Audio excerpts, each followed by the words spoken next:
Today, I'm going to show you how to paint this scene from Palermo, Sicily. I'm going to talk about creating a feeling of distance, color mixing, and show you step by step how I paint this scene.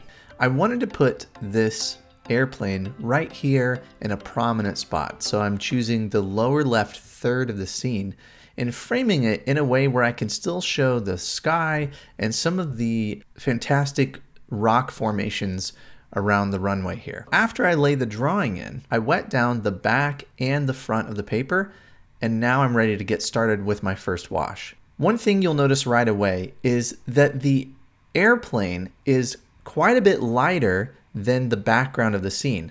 So the first thing that I do after wetting down all my paper is I'm actually going to dry off the area of the airplane with a paper towel. That'll give me a little bit more control when I need to paint around that airplane. So now we're off and thinking about the light values of the scene. I'm going to start with the airplane right there, using a little bit of lavender and raw sienna to start to give it some form. So it's a little bit darker on the bottom, a little bit lighter on top, and laying in the light values of the plane first. That way, as the paper is drying and I'm working my way through the sky and the other terrain, by the time I get back down to paint around the plane, it'll be a little more dry. So that's why I wanted to start with that. Now I'm ready to paint the sky. And for that, I lay in a little bit of raw sienna and lavender for the light color of some of the clouds. Then I go with some darker blue on the sky, a little bit of cerulean and cobalt blue, knowing that I want the sky to be darker towards the top. There are a little bit of buildings and things on these hills. I decided to really simplify that. I didn't want to get too hung up in painting around a lot of tiny little things. So I drew in a few of the buildings that I want to keep. The rest of it, I'm not going to pay much attention to. So I'm laying in a little bit of light color for that. That's some raw sienna with a little bit of burnt sienna for those little areas where light is catching some buildings on the hill. Laying in light earth tones, working my way down the scene. The pigment I'm using here is mainly raw sienna with some cobalt turquoise and a little bit of cobalt blue for the areas that are cooler, more raw sienna for the areas that are a little bit warmer in color temperature. And now I'm getting down to the plane. Now you'll notice I did kind of paint right through this back fin on the plane. I'm going to get that back in with some gouache later. One way that we create depth in our paintings is letting the objects that are further away from us be a little bit cooler. In other words, have a little bit more of blue in that mixture. And you can see that when you look at the color difference between this distant hill and what I'm painting here around the wing, this has more saturation to it and it has more yellow, which means it's warmer than what we see in the distance. Keeping a good tab on color temperature and how you can use that to create depth in your paintings is an important thing to do. Now I do want to paint around the larger, the two wings of the plane as much as I can. So you'll see me taking my time here and carefully painting around them. This does take some practice. The more you get used to painting around things in your scene, the easier it becomes. Working my way down the scene, avoiding those two wings there. Now, I decided to do something a little different in this painting. If you watch a lot of my videos, I'm always talking about covering the whole sheet of paper in your first wash and painting from light to dark. There are going to be exceptions to this rule, and in this painting, I decided to change my approach a little bit. The runway in this scene is pretty light in value. We have these areas of grass that divide the runway and create the path of the runway. I'm painting those now within this first wash. Then after everything dries, I will go back in and I can lightly paint over them to get them to the right tone, because I know I don't want to leave them just as the white of the paper. And so as you paint more and more scenes, you will have times when you need to change your approach, your technique, depending on the subject matter. So I've painted the grass, and this is the first wash of the scene. So we laid in the sky, the distant hills, and painted around the airplane, avoiding the runway so far. So let's go ahead and look ahead at the middle values, the details, and also toning the runway here to get the values how we want them in this scene. At this point, I'm ready to move into the middle values, and I know I need more value and interest on these distant hills. It can't just be this really vague, soft shape back here. And so that's what I'm going to start with now. I'm starting over here on the left, and I'm using some neutral tint, some raw sienna, some cobalt blue to create the color here. And I'm looking at the reference photo, trying to get the right amount of jaggedness to these rocks. I don't want things to be too smooth, and working my way across the scene with these middle values.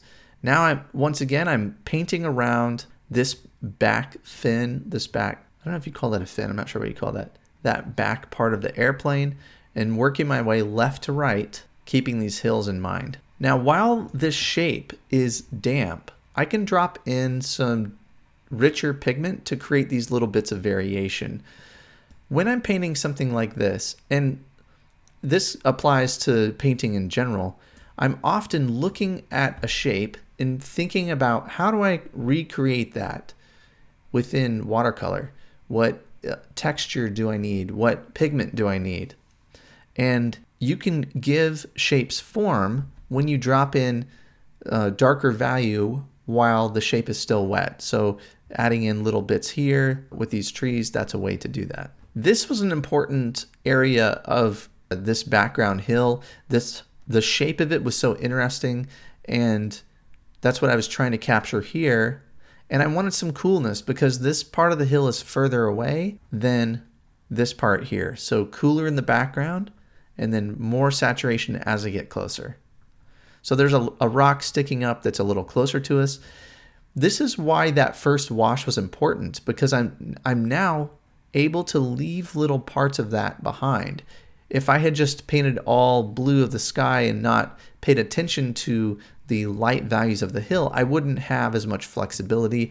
I couldn't paint around some of these shapes and create the interest that I'm wanting to. So I'm working my way down the hill, and you can see just by color, I'm creating depth in this area. Cooler in the background, more warm in this rock formation and in the vegetation, the trees and the grass, things that are closer up to us. So I flattened that out here. And again, I left a few little highlights. I have a building here, but I really have simplified this area compared to what is in the reference photo. And you see, this is a fun part of painting. I'm using this Escoda Perla size 12 brush. It's a smaller synthetic brush. It doesn't hold a lot of water, and I'm mixing up some darker greens for the trees, some cobalt turquoise, some raw sienna, and then dropping that into this shape while things are still damp. Trying to add enough detail to do justice to the background of the painting, but not let this just take over the scene. If I look at every little mark and make it really jagged with a lot of texture and contrast,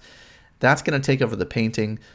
I'm going to lose that feeling of depth. So it's really a balance on finding how much detail that you want to include in the background. And there we go. That is the middle values of the scene.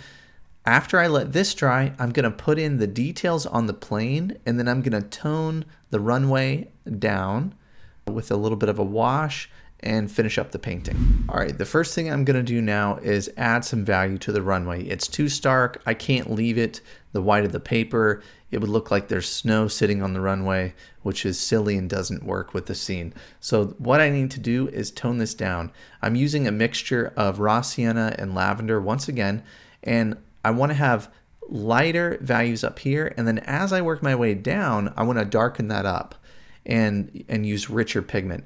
Having more strength here will push the viewer's eye into the scene and let this be the main focus of the painting. So I tone that down, getting richer in strength. And when I say that, it just means I'm adding more paint to the mixture. And that made quite a difference. It already feels like it fits into the scene more. And now I want to add some details to the airplane itself. I'm using a little bit of gouache, like I mentioned, to add some highlights on a couple areas there, and to complete the wings. If there's little bits that I had to paint through, or if it wasn't perfect, I can correct a few things with some gouache.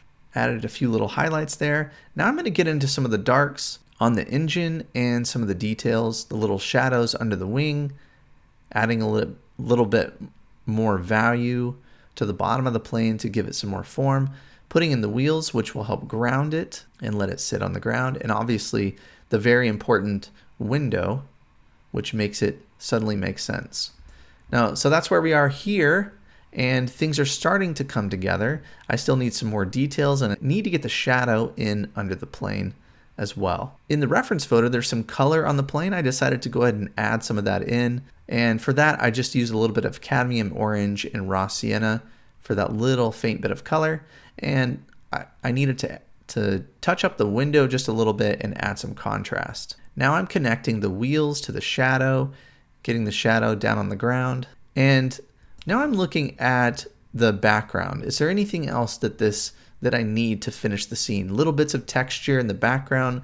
I'll need a little more texture here on the grass and a little bit of texture on the runway. This is the time of the painting where I'm adding little additions and then I'm stepping back and looking at the scene, trying to look at the reference photo and what I'm painting, adding some more information and continuing to step back during this process of polishing and finishing the painting. By adding some texture here, I'm making the light a little more apparent.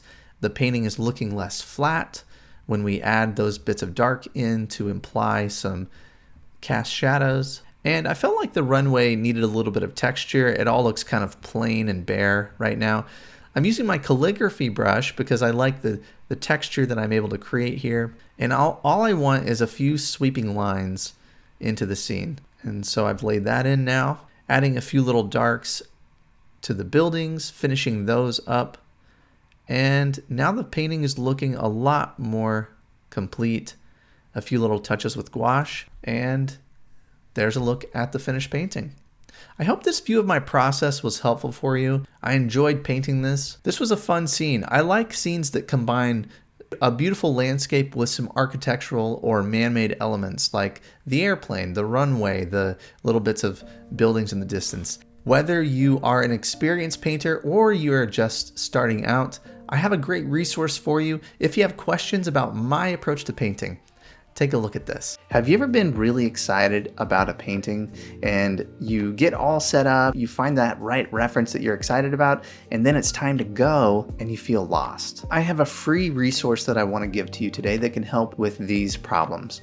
My 5 steps to plan a successful watercolor painting. I walk you through the crucial planning phase of your painting that will help you understand what you're going to paint first, second, and third. The planning is really so important, especially in watercolor. This medium is harder to correct. It's so immediate. So having that plan is very important. I send you a PDF that you can download. And the great thing about this is you can have it on your phone. You could print it out. You can download this right now before you start your next painting. All you have to do is follow this link here and download my 5-step guide to planning a successful watercolor painting.